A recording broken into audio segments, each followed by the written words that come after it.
अभाज्य संख्याओं के गुणनफलों की संख्या नहीं होगा, यहाँ पे गुणनखंडों की संख्या होगा। ठीक है, हम अभी सही कर देते हैं।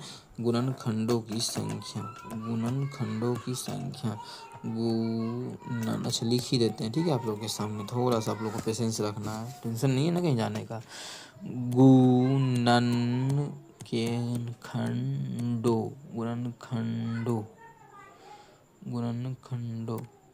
की गुणनखंड तो लिखा ही गया ना, अभी हम लिख देते हैं इसको।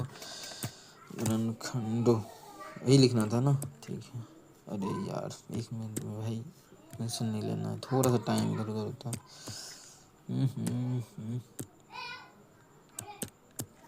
ठीक है, गुणनखंडों की संख्या होगा, और इसको हम अभी मिटा ही देते हैं, जिससे कि आप लोग को इसका PDF देंगे तो मेरे भाई दिक्कत नहीं हो, है ना। दिक्कत नहीं होना चाहिए हर एक हालत में।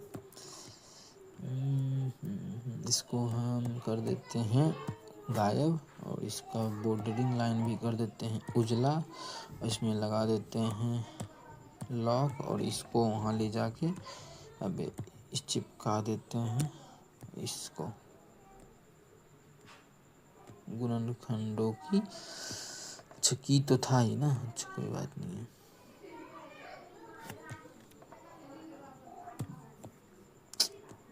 सॉरी, हो गया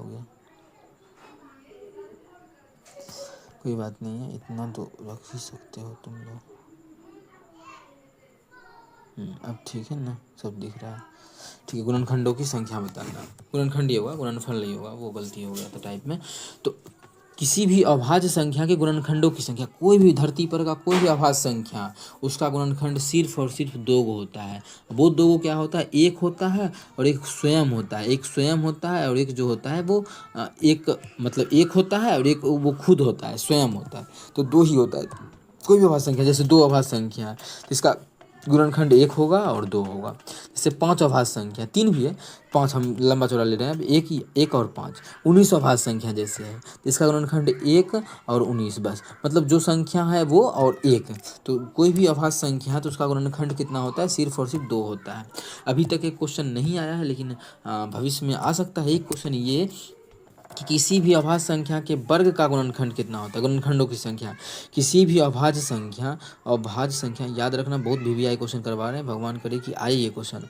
अभाज्य संख्या के वर्ग के गुणनखंडों की संख्या, अभाज्य संख्या के वर्ग के गुणनखंडों की संख्या कितना होगा। तो उसे याद रखना है कि इसका 3 होता है, टोटल 3। कैसे, जैसे अभाज्य संख्या कोई भी ले लेते हैं, जैसे 5 ही ले लिए, तो इसका अभाज्य संख्या इसका क्या होगा, स्क्वायर 25 होगा। तो इसका गुणनखंड होगा 1, और जिस अभाज्य संख्या का स्क्वायर है वो अभाज्य संख्या, मतलब 5 का था तो 5, और एक ये नंबर जो स्क्वायर है वो खुद 25। तो 3 ही होगा, 1 2 3। और इसमें अगर संख्या पूछेगा तो 2, संख्या का वर्ग का गुणनखंड पूछेगा तो 3। कैसे, वो हम निकाल दिए। मतलब अगर P एक अभाज्य संख्या है, ये एक अगर अभाज्य संख्या है, ठीक है, तो इसका अगर स्क्वायर करेंगे तब इसका 3 गुणनखंड आएगा। कितना, एक P एक मतलब एगो 1 होगा, एक P होगा, एक P स्क्वायर होगा।